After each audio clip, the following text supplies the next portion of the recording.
तो जय हिंद दोस्तों, आप सभी को जैसा कि पता है कि आपके लिए रिवीजन करना बहुत ही इम्पोर्टेंट है। तो हमने कहाँ तक रिवीजन किया था? हमने 40 सेट तक जीके को रिवीजन कर लिया था। आज हम सेट करने वाले हैं 41 से लेकर 43 सेट को पूरा का पूरा रिवीजन करेंगे। तो आप सभी से रिक्वेस्ट है कि आप सभी लोग क्या करेंगे, वीडियो को पहले शेयर कर दीजिए, लाइक ज़रूर कर दीजिएगा और लास्ट तक जुड़े रहिएगा, ठीक है? तभी आपको सारी चीज़ें समझ में आएंगी, अन्यथा समझ में नहीं आएंगी, ठीक है ना? इसलिए मैं आपसे लास्ट तक जुड़े रहने के लिए कहता हूं, क्योंकि आपको पता है कि जब तक आप पूरे प्रश्नों का रिवीजन नहीं कर लेंगे तब तक आपको सारी चीजें समझ में नहीं आएंगी, ठीक है ना? इसलिए हम बिना समय गंवाए हुए फास्ट रिवीजन यहाँ पर करेंगे। जो सर ने सारी क्लासेस कराई है उसका सिर्फ और सिर्फ हम यहाँ पर क्या कराने वाले हैं, फास्ट रिवीजन कराने वाले हैं। तो सभी लोग आप क्या करेंगे, वीडियो को जरूर शेयर करिएगा, अपने मित्रों को साथियों को शेयर कर जो तैयारी कर रहे हैं, ठीक है ना? क्योंकि आपके लिए रिवीजन करना बहुत ही इंपॉर्टेंट है, ठीक है ना? और हाँ, मैं आपसे एक चीज जरूर कहता हूं कि आप अपने मेहनत के दम पर एक दिन जरूर सफल होंगे और लगातार आप कंटिन्यू रिवीजन करते रहिए, ठीक है ना? चलिए प्रश्नों को देखते हैं। प्रश्न देखिए, पहला प्रश्न क्या है आपके लिए, जो कि बेहद इंपॉर्टेंट और बेहद ही महत्वपूर्ण प्रश्न है। प्रश्न क्या है, निम्नलिखित युग्मों में कौन सा एक सही सुमेलित नहीं है? मतलब तीन आपके सही होंगे, एक आपका गलत होगा। जैसे भारतीय कला भवन कहाँ पर है? वाराणसी में। आंख बंद करिए, अच्छी तरीके से याद करिए। भारतीय कला भवन कहाँ है? वाराणसी में है। अयोध्या शोध संस्थान कहाँ पर है? अयोध्या में। अयोध्या नाम से ही आपको पता चल जाएगा कि ये कहाँ पर है, अयोध्या में आपको देखने को मिल जाएगा। अगर मैं बात करूं उत्तर प्रदेश जैन विद्या शोध संस्थान की बात करूं तो ये आपका कहाँ मिल जाएगा? मथुरा में मिल जाएगा। अगर मैं बात करूं उत्तर प्रदेश राजकीय अभिलेखागार, ये प्रयागराज में नहीं है आपका, ये आपका आंसर गलत हो जाएगा, ठीक है ना? तो आपका आंसर डी आपका हो जाएगा, यही सुमेलित नहीं है। अगला प्रश्न बात करें अगले प्रश्न की, जो कि आपके लिए बेहद इंपॉर्टेंट है। अब चलिए इस प्रश्न को अच्छी तरीके से याद करते हैं और अच्छी तरीके से समझने का प्रयास करते हैं, ठीक है ना? प्रश्न देखिए क्या है, नवाब सुजाउद्दौला की बेगम का प्रसिद्ध मकबरा किसकी? नवाब सुजाउद्दौला की बेगम का प्रसिद्ध मकबरा बहु बेगम का मकबरा निम्नलिखित में से किस स्थान पर स्थित है? अगर मैं बहु बेगम की मकबरे की बात करूं तो इसे आप पूर्व का ताजमहल भी कहते हैं। इसका निर्माण कब किया गया? 1816 ईस्वी में इसका निर्माण किया गया। बहु बेगम का निर्माण कब किया गया? इसका निर्माण कब किया गया, इनके मकबरे का निर्माण कब किया गया? पूर्व का ताजमहल इसे कहते हैं, इसका निर्माण 1816 ईस्वी में किया गया। और ये कहाँ पर है? अयोध्या में स्थित है। कहाँ पर? अयोध्या में स्थित है, ठीक है ना? और ये मुगल बादशाह मोहम्मद शाह की बेटी थी। किसकी? मोहम्मद शाह की बेटी थी। और ध्यान दीजिएगा, गुलाब बारी कहाँ है? ये भी अयोध्या में स्थित है। अगर मैं बात करूं किसने बनवाया था, नवाब सुजाउद्दौला का मकबरा है यहाँ पर, ठीक है ना? गुलाब बारी कहाँ है? नवाब सुजाउद्दौला का मकबरा है। नादान महल कहाँ पर है? लखनऊ में है। और इसे क्या कहते हैं? शेख इब्राहिम चिश्ती का मकबरा है। क्या है यह? शेख इब्राहिम चिश्ती का मकबरा है, ठीक है ना? तो ये चीज आपको याद हुई, अच्छी तरीके से समझ में आ गया होगा। चलिए आगे चलते हैं। आगे देखिए आपके लिए क्या है, जो कि बेहद इंपॉर्टेंट प्रश्न है, ठीक है ना? अगला प्रश्न देखिए क्या है, ठुमरी के संदर्भ में निम्नलिखित में से कौन सा कथन सही है? ये आपको बताना है।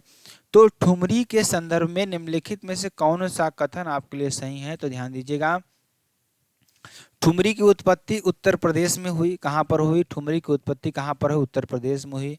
ठुमरी सुगम एवं आकर्षक है, ठीक है ना? तो ये आपका दोनों, आपका ऑप्शन क्या हो जाएगा? सही हो जाएगा। आपको एक और दोनों कर देना है। देखिए, भगवान श्री कृष्ण व राधा जी के जीवन का चरित्र वर्णन होता है, ठीक है ना, इस गीत के द्वारा, ठीक है ना? अगर मैं बात करूं घराना की बात करें, घराना कौन सा है? लखनऊ घराना व बनारस घराना, ठीक है ना? चलिए आगे चलते हैं। अगला क्वेश्चन देखिए, निम्न में से सिंधु सभ्यता से संबंधित कौन से केंद्र उत्तर प्रदेश में स्थित है? तो आलमगीरपुर स्थित है। कौन सा स्थित है? आलमगीरपुर स्थित है, जो कि कहाँ पर है? मेरठ में है। कौन सी नदी के किनारे है? आपको मैंने बहुत बार बताया हुआ है, हिंडन नदी के किनारे पर है। और सिंधु घाटी सभ्यता का सबसे पूर्वी स्थल है। यह क्या है? सिंधु घाटी सभ्यता का सबसे पूर्वी स्थल है। अगर उत्खननकर्ता की बात करें तो यश दत्त सर्मा। अब मैं आपको बता दूं, इसमें जितने भी प्रश्न आपको दिखाई दे रहे हैं ना, सारे प्रश्न इंपॉर्टेंट है। आपसे पूछता है आलमगीरपुर कहाँ है? मेरठ में। आंख बंद करिए। किस नदी के किनारे है? हिंडन नदी के किनारे है। और इसे क्या कहा जाता है, सिंधु घाटी सभ्यता का सबसे पूर्वी स्थल है। ये क्या है, सिंधु घाटी सभ्यता का सबसे पूर्वी स्थल है। अगर इसके उत्खननकर्ता की बात करें, यश दत्त शर्मा है। कब खनन किया था, 1958 ईस्वी में किया था। अगर मैं बात करूं हुलास की, तो हुलास कहाँ पर है, सहारनपुर में है। अगर मैं बात करूं मांडी की, तो मांडी आपका कहाँ है, मुजफ्फरनगर में है। अगर मैं बात करूं केराना की, तो आपका शामली में है। अगर मैं बात करूं मानपुर की, तो आपका कहाँ पर है, बुलंदशहर में। तो आप आंख बंद करिए, एक अच्छी तरीके से याद करिए। मांडी कहाँ है, मुजफ्फरनगर में। कैराना कहाँ है, शामली में। और मानपुर कहाँ है, बुलंदशहर में। ठीक है ना, ये याद कर लीजिए अच्छी तरीके से। चलिए अगला प्रश्न देखिए क्या है। अगला प्रश्न बहुत ही इंपॉर्टेंट ये भी है। अकबर द्वारा बनाई गई कौन सी इमारत का नक्शा बौद्ध विहार की तरह है, तो कौन सा है, पंचमहल का। आपसे डायरेक्टली पूछता है, क्या पूछता है, अकबर द्वारा बनाई गई कौन सी इमारत का नक्शा बौद्ध विहार की तरह है, किसकी तरह है, पंचमहल की तरह है। तो यह कहाँ पर है, फतेहपुर सीकरी में है। अगर मैं बात करूं दीवाने खास, जोधाबाई महल और बुलंद दरवाजा, ये सारे कहाँ पर है, फतेहपुर सीकरी में ही है। और देखिए बुलंद दरवाजा, मरियम महल, जोधाबाई महल और शेख सलीम चिश्ती का मकबरा, ये सारी चीज़ें आपको कहाँ मिलेगा, फतेहपुर सीकरी में मिलेगा। अगर मैं बात करूं, अब देखिए पंचमहल क्या है, इसका उपयोग मनोरंजन एवं विश्राम के लिए किया जाता था। और यहाँ पर 176 स्तंभ हैं भूतल पर, 84 स्तंभ। पंचमहल के सामने अनूप तालाब स्थित है। क्या स्थित है, अनूप तालाब। तो ये प्रश्न आप याद कर लीजिए। चलिए अगले प्रश्न की ओर बढ़ते हैं। अगला प्रश्न देखिए क्या है। निम्नलिखित भारतीय राष्ट्रीय कांग्रेस के विकास अधिवेशन में महात्मा गांधी को चंपारण के किसानों की समस्याओं की अवगत कराया गया था। तो ध्यान दीजिएगा, लखनऊ अधिवेशन 1916 ईस्वी में। कहाँ पर, लखनऊ अधिवेशन 1916 ईस्वी में। अध्यक्ष की बात करेंगे तो श्री अंबिका चरण मजमूदार। कौन है, श्री अंबिका चरण मजमूदार। प्रयागराज अधिवेशन की बात करें, आपका 1910 ईस्वी में हुआ। और विलियम वेंडन वर्ग, किसने किया, विलियम बेल्डन वर्ग ने किया। ठीक है ना, ये आपका हो जाएगा। चलिए आगे बात करते हैं अगले क्वेश्चन की। अगला क्वेश्चन देखिए, उत्तर प्रदेश का वह जिला जहां उत्पादित हींग को हाल ही में जीआई टैग प्रदान किया गया था, कौन सा जिला है, हाथरस का जिला, हाथरस है। ठीक है ना, तो ये हाथरस का जो ओडीओपी योजना है ना, जहां पर one district one product start किया गया, इसके लिए मतलब हाथरस के लिए हींग को दिया गया। ठीक है ना, अगर मैं बात करूं अमरोहा की ढोलक, गाजीपुर वॉल हैंगिंग, मणिपुर तारकसी और संभल हार्न क्राफ्ट। अगर जैनपुर की बात करूं इमारती इमरती, और बनारस की बात करें गुलाबी मीनाकारी, और पनियाला की बात करें गोरखपुर। अब ध्यान दीजिएगा, अगर मैं बात करूं प्रयागराज, अपने प्रयागराज में ओडीओपी योजना में किसको जीआई टैग मिला है, तो आप सभी लोग बताएंगे किसको मिला है, मूंज को मिला है। किसको, मूंज को।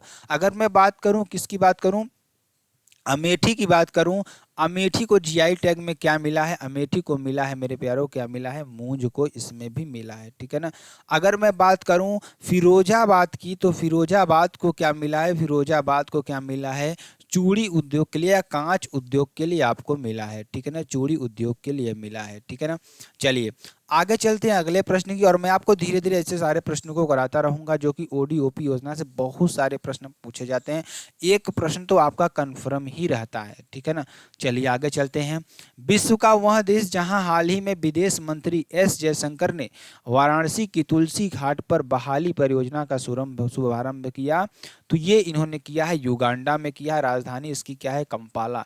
युगांडा की राजधानी क्या है, कंपाला है। वाराणसी की तिरंगी बर्फी को जीआई टैग दिया गया। वाराणसी की तिरंगी बर्फी को क्या दिया गया है, जीआई टैग दिया गया है। अगर मैं बात करूं देव दीपावली को, तो वाराणसी में, ठीक है ना, आपका वाराणसी में है। ठीक, चलिए अगले प्रश्न की ओर बढ़ते हैं। हाल ही में चुनाव आयोग द्वारा उत्तर प्रदेश में किस राजनीतिक दल का राज्य स्तरीय पार्टी का दर्जा समाप्त किया गया, तो ध्यान दीजिएगा, हाल ही में चुनाव आयोग द्वारा उत्तर प्रदेश में किस राजनीतिक दल का राज्य स्तरीय पार्टी का दर्जा समाप्त किया गया, तो राष्ट्रीय लोक दल का, किसका, राष्ट्रीय लोक दल का दर्जा समाप्त किया गया है। ठीक है ना, इसकी स्थापना की बात करेंगे तो इसकी स्थापना होती है 1996 ईस्वी में। इसके संस्थापक की बात करें तो अजीत सिंह इसके संस्थापक है। इसका चुनाव चिन्ह क्या था, हैंडपंप था। अगर इसके मुख्यालय की बात करूं तो इसका मुख्यालय कहाँ है, बागपत में। ठीक है ना। चलिए आगे बात करते हैं। अगला क्वेश्चन देखिए क्या है, निम्नलिखित में से उत्तर प्रदेश के किस जनपद में आर्यभट्ट नक्षत्रशाला स्थित है? तो कहाँ पर स्थित है? रामपुर में स्थित है। कहाँ पर स्थित है? रामपुर में स्थित है। अगर मैं बात करूं इसका पुराना नाम, आर्यभट्ट नक्षत्रशाला का मतलब जो नक्षत्रशाला है इसका पुराना नाम क्या था? तो पुराना नाम इसका था डॉक्टर भीमराव अंबेडकर नक्षत्रशाला, इसका पुराना नाम था। ठीक है ना। अगर मैं बात करूं डिजिटल लेजर तकनीक से चलने वाली प्रथम नक्षत्रशाला व एशिया की दूसरी है, कौन सी? रामपुर में है। ठीक है ना। इंदिरा गांधी नक्षत्रशाला की बात करें तो लखनऊ में है। अगर मैं बात करूं जवाहर तारामंडल की तो आपका प्रयागराज में है। अगर मैं बात करूं वीर बहादुर सिंह नक्षत्रशाला आपका गोरखपुर में हो जाएगा। ठीक है ना। तो आप याद करें, आंख बंद करिए अच्छी तरीके से, इंदिरा गांधी नक्षत्रशाला लखनऊ में, जवाहर नक्षत्रशाला प्रयागराज में, वीर बहादुर सिंह नक्षत्रशाला आपका कहाँ हो जाएगा? गोरखपुर में हो जाएगा। ठीक है ना। चलिए अगले प्रश्न की ओर बढ़ते हैं। अगला प्रश्न देखिए, सरदार वल्लभ भाई पटेल कृषि और तकनीकी विश्वविद्यालय कहाँ स्थित है? तो आपका कहाँ हो जाएगा? मेरठ में स्थित है। कहाँ पर? मेरठ में। महात्मा बुद्ध ऋषि एवं प्रौद्योगिकी विश्वविद्यालय आपका, ये आपका कहाँ हो जाएगा? मेरठ में हो जाएगा। भारतीय कृषि प्रणाली अनुसंधान संस्थान मेरठ में। चंद्रशेखर आजाद कृषि एवं प्रौद्योगिकी विश्वविद्यालय कहाँ पर है? कानपुर में। अगर मैं बात करूँ नरेंद्र देव कृषि एवं प्रौद्योगिकी विश्वविद्यालय कहाँ पर है? अयोध्या में आपका हो जाएगा। चलिए अगले प्रश्न की बात करते हैं। अगला प्रश्न देखिए क्या है, उत्तर प्रदेश के वाराणसी में प्रधानमंत्री नरेंद्र मोदी द्वारा पब्लिक ट्रांसपोर्ट रोपवे का शिलान्यास कब किया गया? तो ये 24 मार्च 2023 ईस्वी को किया गया। कब किया गया? 24 मार्च 2023 ईस्वी को किया गया। अगर मैं इसकी लंबाई की बात करता हूं तो इसकी लंबाई क्या हो जाएगा? 3.8 किलोमीटर। अगर अगर मैं बात करूं, ध्यान दीजिएगा, देश का पहला पब्लिक ट्रांसपोर्ट रोपवे वाराणसी में है और राष्ट्रीय बीज अनुसंधान एवं प्रशिक्षण केंद्र कहाँ पर है? वाराणसी में है। ठीक है ना। ये आपके लिए हो जाएगा। चलिए बात करते हैं, अब आपको अगले प्रश्न की ओर बढ़ते हैं। अगला प्रश्न देखिए और आपको एकदम बेहतरीन तरीके से मैं बताने वाला हूँ। ठीक है ना। चलिए ध्यान दीजिएगा। चलिए अगले प्रश्न की बढ़ते हैं। अगला प्रश्न देखिए क्या है, ध्यान दीजिएगा।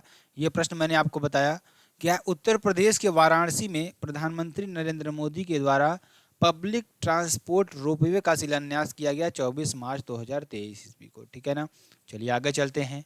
आगे देखिए अगला प्रश्न देखिए, राज्य के तराई एवं भाभर क्षेत्र का निर्माण किस शैल समूह द्वारा किया गया? तो ये कार्तनरी शैल समूह द्वारा किया गया। किसके द्वारा? कार्तनरी शैल समूह द्वारा किया गया। मुख्यतः बलुआ पत्थर और कंकड़ रेत के द्वारा किया गया। खादर व बांगर मुदा का निर्माण कहाँ पर? कार्तनरी शैल समूह पर किया गया। ठीक है ना। अगले प्रश्न की बात करते हैं। ग्रेनाइट के रूप में बेतवा तथा धसान नदियों के जल प्लावित क्षेत्रों में किस प्रकार की मृदा पाई जाती है? तो ये आपको लाल मृदा पाई जाती है। कौन सी मृदा? लाल मृदा पाई जाती है। बघेलखंड क्षेत्र में मिर्जापुर, सोनभद्र, चंदौली व दक्षिणी प्रयागराज। ठीक है ना। अगर मैं बात करूं लाल मृदा, लौह वंश अधिकतम इसमें मिलता है। ठीक है ना। खेती के लिए दलहन और तिलहन इसके लिए परफेक्ट होती है। ठीक है ना। चलिए अगले प्रश्न की बात करेंगे। उत्तर प्रदेश की निम्न नदियों में से किसका उद्गम हिमालय से हुआ है? तो ध्यान दीजिएगा, गोमती नदी का उद्गम जो है हिमालय से हुआ है। और फूलहर झील कहाँ पर है? पीलीभीत में है। ठीक है ना। और माता टीला बांध ललितपुर, परीक्षा बांध झांसी। ठीक है ना। आपका 1 और 3 आपका दोनों आंसर सही हो जाएगा। ठीक है ना। ये आप लिख लीजिएगा। चलिए आगे चलते हैं।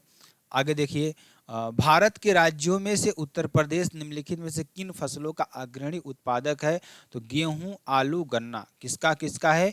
गेहूं का है, आलू का है, गन्ना का है। यूपी का सर्वाधिक गेहूं उत्पादक जनपद कौन सा है? गोरखपुर है। ठीक है। चलिए अगले प्रश्न की ओर बढ़ते हैं। अगला प्रश्न देखिए, ऑपरेशन ग्रीन परियोजना का उत्तर प्रदेश में शुभ आरंभ हुआ कब हुआ? 2001 ईस्वी में हुआ। कब हुआ? 2001 ईस्वी में। उत्तर प्रदेश भूमि सुधार निगम की बात करें तो 1978 ईस्वी में। उत्तर प्रदेश बीज विकास निगम की बात करें तो 15 फरवरी 2002 ईस्वी। किसान वृद्धावस्था पेंशन योजना 2 अक्टूबर 2003 ईस्वी को यहाँ पर होता है। चलिए अगले प्रश्न की बात करते हैं। अगला प्रश्न देखिए, प्रदेश का सबसे बड़ा वन्य जीव विहार हस्तिनापुर में है। कहाँ पर? हस्तिनापुर में। इसका निर्माण कब होता है? 1986 ईस्वी में मेरठ, मुजफ्फरनगर, और यहाँ पर 2073 वर्ग किलोमीटर में फैला है। सबसे छोटा महावीर स्वामी वन्य जीव अभ्यारण्य ललितपुर में है। कहाँ पर है? ललितपुर में। प्रथम चंद्रप्रभा वन्य जीव अभ्यारण्य 1957 ईस्वी में। ठीक है ना, ये आपका हो जाएगा। चलिए अगले प्रश्न की ओर बढ़ते हैं। उत्तर प्रदेश में मिट्टी के खिलौने का उद्योग केंद्रित है कहाँ पर? आगरा में है। ठीक है ना, कहाँ पर है? आगरा में। पंचकौरा खिलौना सहारनपुर में, कोमल खिलौने झांसी में। अगर लकड़ी के खिलौने की बात करें चित्रकूट में आपको सबसे ज्यादा देखने को मिलेंगे। अगला प्रश्न, उत्तर प्रदेश लोक सेवा प्राधिकरण की स्थापना कब हुई? 1976 ईस्वी में। किसकी? उत्तर प्रदेश लोक सेवा प्राधिकरण की स्थापना कब हुई? 1976 ईस्वी में। आगे चलते हैं। आगे देखिए क्या है प्रश्न। उत्तर प्रदेश के किस शहर को पूर्व का ग्रास के नाम से जाना जाता है? तो कन्नौज को जाना जाता है। किसको? कन्नौज को जाना जाता है। ठीक है ना। चलिए अगले प्रश्न की ओर बढ़ते हैं। काकोरी किसमें? काकोरी षड्यंत्र केस में प्रधान आरोपित पंडित राम प्रसाद बिस्मिल को उत्तर प्रदेश के किस शहर में फांसी दी गई थी? तो गोरखपुर में दी गई थी। कहाँ दी गई थी? गोरखपुर में दी गई थी 19 दिसंबर 1927 ईस्वी को। कब दी गई थी? 19 दिसंबर 1927 ईस्वी में। और उनके साथ साथ किसको दिया गया था? अशफाक उल्ला खां को अयोध्या में दिया गया। कब दिया गया? अयोध्या में दिया गया।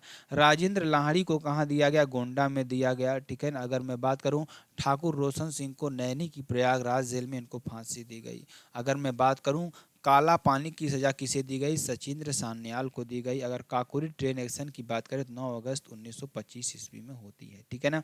चलिए आगे चलते हैं। आगे देखें, अंग्रेजों के विरुद्ध बनारस विद्रोह। क्या?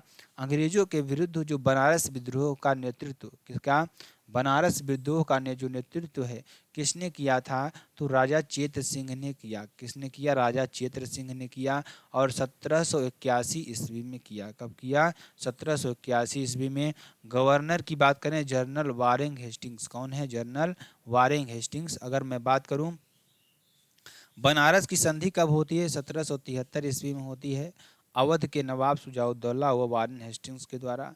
इस संधि के तहत नवाब ने रुहेलखंड को जीतकर अवध साम्राज्य का हिस्सा बनाया। 1774 ईस्वी में बनाया। ठीक है ना। अगर मैं बात करूं अयोध्या संधि 1775 ईस्वी में नवाब आसुफदौला व वारेंग हेस्टिंग्स। ठीक है ना, यह आपका हो जाएगा। चलिए अगले प्रश्न की बात करेंगे। चंदेल शासक के दौरान उत्तर प्रदेश को निम्नलिखित में से कौन सा क्षेत्र जेजाक भुक्ति या जयहोटी के नाम से जाना जाता है? तो बुंदेलखंड को जाना जाता है। किसको? बुंदेलखंड को जाना जाता है। इसके संस्थापक की बात करें तो नन्नुक जी हैं। ठीक है ना। राजधानी इसकी खजुराहो। अगर मैं बात करूं महोबा के समीप कीर्ति सागर नामक जलाशय का निर्माण कहाँ हुआ? कीर्तिवर्मन ने किया। ठीक है ना। आल्हा उदल प्रसिद्ध सेना नायक किसके थे? परमारदेव वर्मन के दरबार में थे। ठीक है ना, ये आपका हो जाएगा। चलिए अगले प्रश्न की बात करेंगे। सूची 1 को सूची 2 से सुमेलित कीजिए तथा नीचे दिए गए कूट से सही उत्तर चुनिए। तो कनक भवन कहाँ पर है? अयोध्या में है। कहाँ पर है? अयोध्या में है। अगर मैं बात करूं कामतगिरी पर्वत आपका कहाँ पर है? ये आपका है चित्रकूट में है। ठीक है ना। अगर मैं बात करूं कालिंजा दुर्ग कहाँ पर है आपका? ये आपका कहाँ पर है? बांदा में है। अगर मैं बात करूं देवा शरीफ कहाँ पर है? बाराबंकी में है। कहाँ पर है? बाराबंकी में। ये आपका हो जाएगा। दिगंबर जैन की मूर्तियां कहाँ पर हैं? इटावा में है। कहाँ पर? दिगंबर जैन की मूर्तियां कहाँ पर? इटावा में है। अगर मैं बात करूं माथा कुंवर बुद्ध प्रतिमा कहाँ पर है? कुशीनगर में है। कहाँ पर है? कुशीनगर में। अगर मैं बात करूं लोधेश्वर महादेव मंदिर कहाँ पर है? बाराबंकी में है। कहाँ पर? बाराबंकी में। सिबली एकेडमी कहाँ पर है? आजमगढ़ में। कहाँ पर? Sibley academy Azamgarh. तुलसी स्मारक कहाँ पर है? बांदा में। अगर मैं बात करूं पद्मावती सती मंदिर कन्नौज में है। अगर मैं बात करूं भेत कुंड कहाँ पर है? फरुखाबाद में आपका हो जाएगा। ठीक है ना। चलिए आगे चलते हैं। अगला प्रश्न देखिए जो कि आपके लिए बेहद इंपॉर्टेंट और बेहद ही महत्वपूर्ण है। सूची 1 को सूची 2 से सुमेलित कीजिए तथा नीचे दिए गए कूट से सही उत्तर चुनिए। तो ध्यान दीजिएगा, बिरहा भोजपुरी, कजरी अवधी में, और मलहोर ब्रजी में रसिया करवी में गाया जाता है।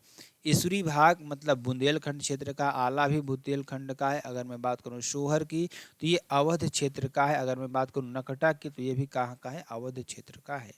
ठीक, चलिए अगले प्रश्न की ओर बढ़ते हैं। अगला प्रश्न देखिए क्या है, इफ्को यूरिया कारखाना उत्तर प्रदेश के निम्नलिखित में से किस स्थान पर है? तो आंवला यानी बरेली में है। कहाँ पर है? आंवला एक स्थान है जो कि कहाँ पर है? बरेली में स्थित है। ठीक है ना। अगर मैं बात करूं अगले प्रश्न की इसमें, तो भारत का दूसरा नैनो उर्वरक संयंत्र कहाँ पर? फूलपुर प्रयागराज में है। रेल पहिया कारखाना रायबरेली में है, निर्माणाधीन है। अफीम कारखाना कहाँ पर? गाजीपुर में है। भारत स्टील रोलिंग मिल कहाँ पर है? मुजफ्फरनगर में। कृत्रिम रबर कारखाना कहाँ पर है? बरेली मोदी नगर में। अगर मैं बात करूं भारत इलेक्ट्रॉनिक कारखाना गाजियाबाद में है। ठीक है ना।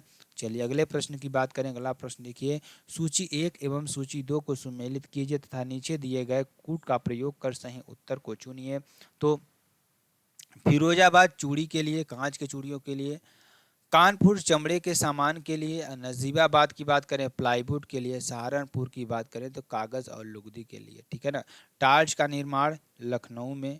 ठीक, सिगरेट गाजियाबाद व सहारनपुर। चीनी मिट्टी के बर्तन खुर्जा व प्रयागराज। ठीक है ना, ये आपका हो जाएगा। अगले प्रश्न की बात करें। अगला प्रश्न देखिए क्या है, हाल ही में राष्ट्रीय स्तर पर दीनदयाल उपाध्याय पंचायत सतत पुरस्कार 2023 से सम्मानित उत्तर प्रदेश की ग्राम पंचायत हंसुदी औशानपुर किस जिले में है? तो ये आपका है सिद्धार्थ नगर में है। कहाँ पर है? सिद्धार्थ नगर में।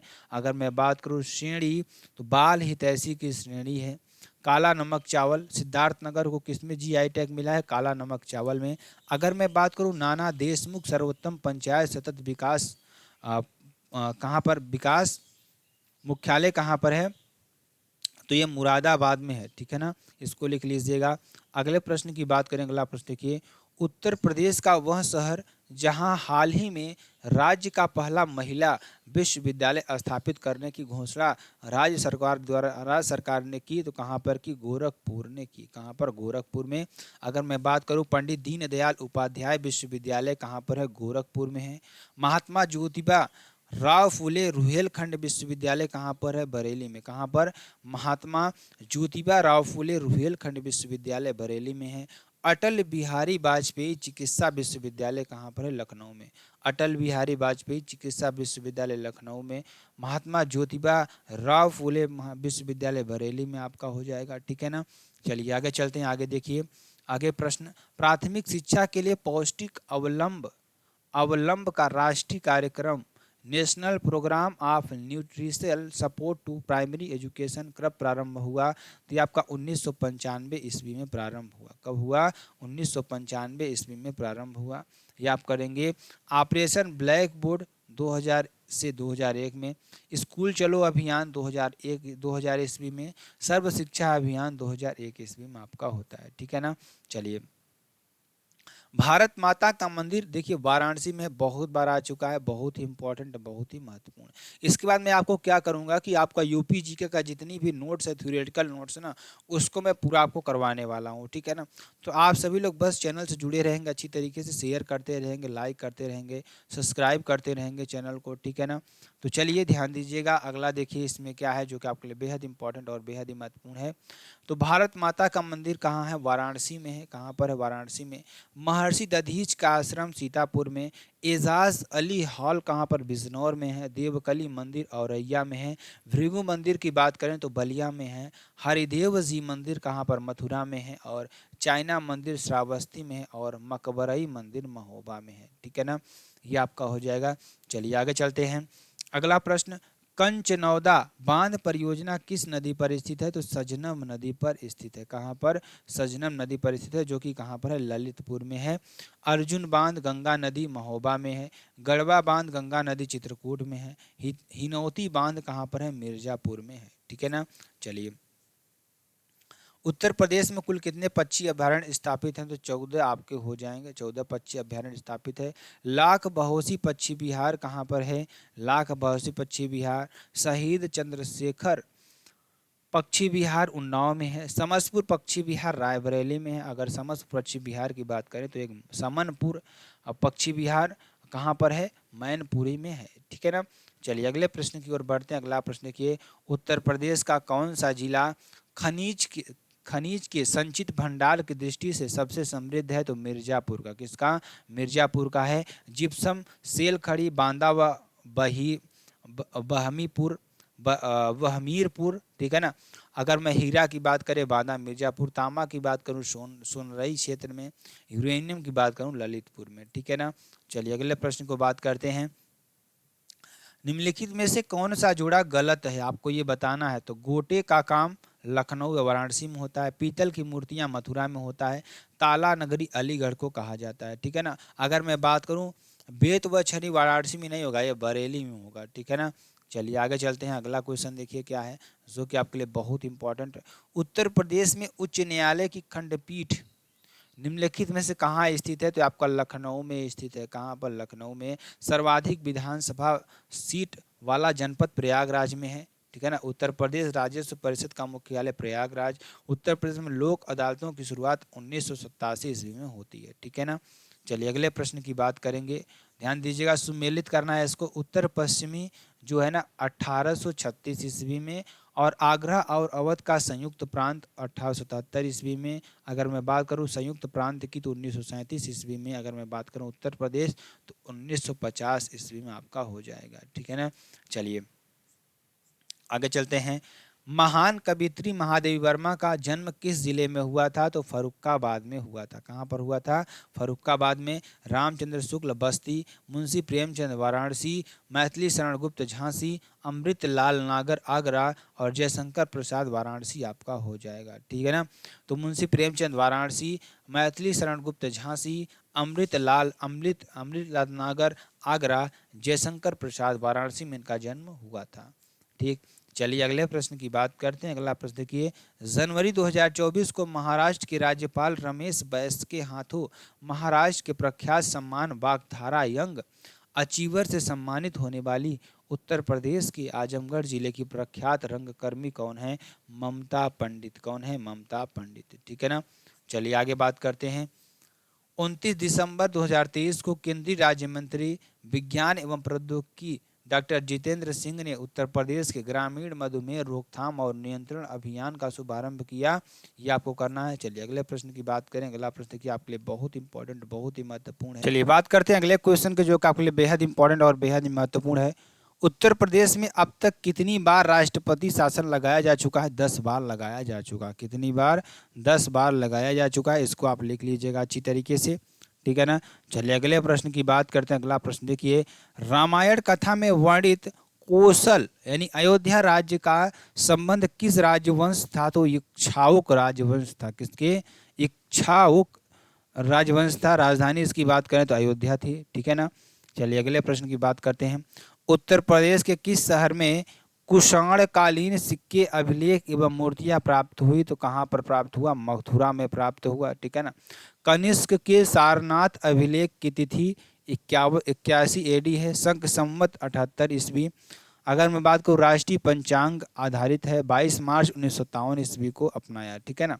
चलिए आगे चलते हैं, अगले प्रश्न की ओर बढ़ते हैं। अगला प्रश्न क्या है, आगरा की मोती मस्जिद का निर्माण किसने करवाया था, तो शाहजहां ने करवाया था। 1627 से 1658 एडी के बीच में इसका शासनकाल रहा, ठीक है ना।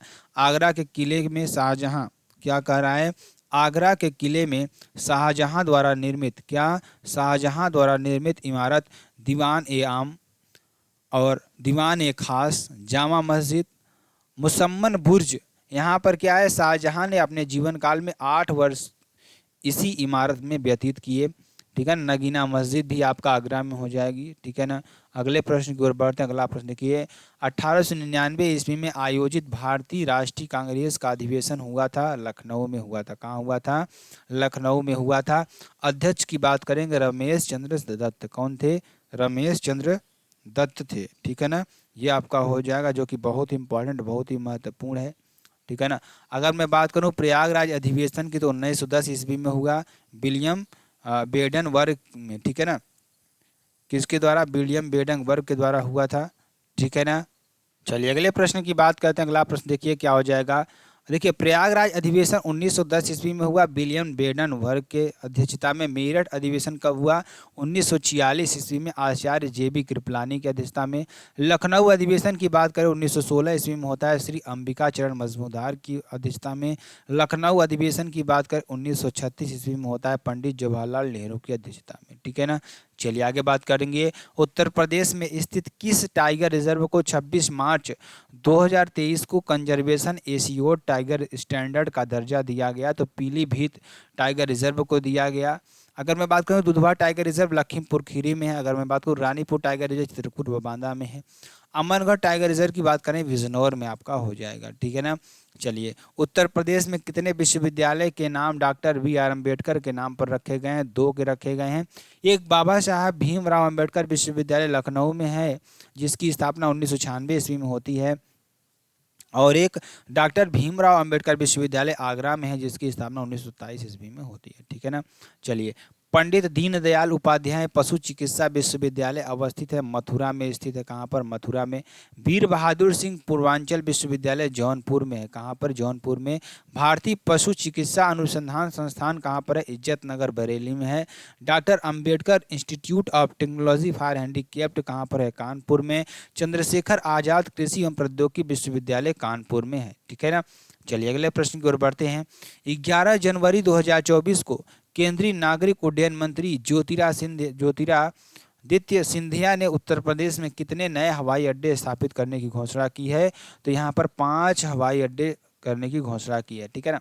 हिंडन हवाई अड्डा कहाँ? गाजियाबाद में। खेरिया हवाई अड्डा आगरा, बमरौली हवाई अड्डा प्रयागराज और चकेरी हवाई अड्डा कानपुर। ठीक है ना। चलिए आगे चलेंगे, आगे देखेंगे। 18 जनवरी 2024 को उत्तर प्रदेश के मुख्यमंत्री योगी आदित्यनाथ की अध्यक्षता में हुई कैबिनेट की बैठक में कैबिनेट ने गन्ना मूल्य में प्रति क्विंटल कितने रुपए की वृद्धि की मंजूरी प्रदान की? 20 रुपये। प्रथम चीनी मिल कहाँ पर? प्रतापपुर देवरिया में है। भारतीय गन्ना अनुसंधान संस्थान लखनऊ में है। लाल बहादुर शास्त्री गन्ना किसान संस्थान लखनऊ में है। उत्तर प्रदेश गन्ना अनुसंधान परिषद शाहजहांपुर में है। ठीक है ना। चलिए आपका हो जाएगा। हॉकी के जादूगर व द विजार्ड के नाम से प्रसिद्ध खिलाड़ी मेजर ध्यानचंद का जन्मस्थल कहाँ पर है? प्रयागराज में है। कहाँ पर है? प्रयागराज में। और इसकी स्थापना की बात करें 29 अगस्त 1905 ईस्वी में। राष्ट्रीय खेल दिवस कब मनाया गया? पहली बार 2012 ईस्वी में। Major Dhyan Chand sport college Saifai में है। मेजर ध्यानचंद खेल विश्वविद्यालय मेरठ में है। Major Dhyan Chand sport stadium Jhansi में है। ठीक है ना। ये आपके लिए हो जाएगा। वर्ष 2011 के अनुसार जनसंख्या के घटते हुए क्रम में जिलों को व्यवस्थित कर सही कूट में कीजिए। तो ध्यान दीजिएगा, यहाँ पर क्या हो जाएगा? 1, 3, 2 और 4 क्या हो जाएगा? प्रयागराज में क्या है? ध्यान दीजिएगा, प्रयागराज में क्या है? सबसे ज़्यादा जनसंख्या। उसके बाद 3 नंबर मुरादाबाद में, उसके बाद 2 नंबर गाजियाबाद में। ठीक है ना। घटते क्रम में आपको लिखना है, उसके बाद लखनऊ में। ठीक है ना। ये आपके लिए हो जाएगा। चलिए आगे चलेंगे, आगे देखेंगे। स्वतंत्रता संग्राम संग्रहालय किस स्थान पर स्थापित एक ऐतिहासिक संग्रहालय है? तो मेरठ आपका हो जाएगा। ठीक है ना। राजकीय जैन संग्रहालय मथुरा में। लाल बहादुर शास्त्री स्मृति संग्रहालय वाराणसी में। अंतर्राष्ट्रीय राम कथा संग्रहालय आर्ट एवं गैलरी कहाँ पर? अयोध्या में है। ठीक है ना। चलिए, रामनगरिया मेला कहाँ पर लगता है? तो फर्रुखाबाद में लगता है। कहाँ पर लगता है? फर्रुखाबाद में। डाई घाट मेला कहाँ? शाहजहांपुर में। श्रावणी मेला फर्रुखाबाद में। देवीपाटन का मेला बलरामपुर में। कैलाश मेला आगरा में। और मकनपुर मेला फर्रुखाबाद में। सैयद सलार मेला बहराइच में। और गोला गोकर्णनाथ मेला लखीमपुर में आपका लगता है। ठीक है ना। चलिए, कर्मा किस क्षेत्र का लोक नृत्य है? तो आपका सोनभद्र का लोक नृत्य। कहाँ का? सोनभद्र का। तो चौलर नृत्य कहाँ पर? सोनभद्र व मिर्जापुर का है। ढरहकरी नृत्य कहाँ का है? आपका लिख देना है। ठीक है ना। चलिए अगले प्रश्न की बात करें। थारू संप्रदाय द्वारा समयानुसार दोपहर को ग्रहण किया जाने वाला भोजन निम्न में से कौन सा है? तो मिझनी भोजन है। ठीक है ना। और शाम का बेरी है। ठीक है ना। थारू जनजाति गोरखपुर और तराई क्षेत्र में पाई जाती है। इसका वंश किरात वंश। मुख्य भोजन चावल है। परिवार संयुक्त परिवार। दीपावली को शोक के रूप में बजहर नामक त्यौहार मनाते हैं। ठीक है ना। चलिए, किस जिले को पावर कैपिटल ऑफ इंडिया कहा जाता है? सोनभद्र इनको कहा जाता है। ठीक है ना। बेला भवानी नगर प्रतापगढ़ को, आद्य नगरी कौशाम्बी, बागों का नगर लखनऊ, नैमिषारण्य सीतापुर आपका हो जाएगा। ठीक है ना। 17 उत्तर प्रदेश के प्रथम लोकायुक्त निम्नलिखित में से कौन से थे? तो बिशंबर दयाल थे। कौन थे? बिशंबर दयाल। उत्तर प्रदेश लोकायुक्त विधेयक कार्यकाल 5 वर्ष आपका हो जाएगा। ठीक है ना। 1836 ईस्वी में आगरा प्रेसिडेंसी का नाम बदलकर उत्तर पश्चिम प्रांत कर दिया गया। अब देखिए 1877 ईस्वी में उत्तर पश्चिम प्रांत आगरा था, आगरा व अवध था। 1902 में क्या था? संयुक्त प्रांत आगरा अवध था। अगर 1937 की बात करें संयुक्त प्रांत था। अगर 24 जनवरी 1950 की बात करें तो उत्तर प्रदेश आपका हो गया। ठीक है ना। इंदिरा गांधी राष्ट्रीय उड़ान अकादमी राज्य के किस जिले में है? तो रायबरेली में आपका हो जाएगा उत्तर प्रदेश। उड़ान प्रशिक्षण संस्थान कानपुर में आपका हो जाएगा। ये आपके लिए कुल प्रश्न है मेरे प्यारों। अगर आपको वीडियो पसंद है आप चैनल को लाइक कर सकते हैं। ठीक, लाइक, शेयर, कमेंट, ठीक है ना। और चैनल को सब्सक्राइब ज़रूर कर दीजिएगा। क्या कर दीजिएगा? सब्सक्राइब ज़रूर कर दीजिएगा। फिर मिलते हैं नेक्स्ट वीडियो में नए टॉपिक के साथ। तब तक के लिए मेरे प्यारों, जय हिंद, जय भारत।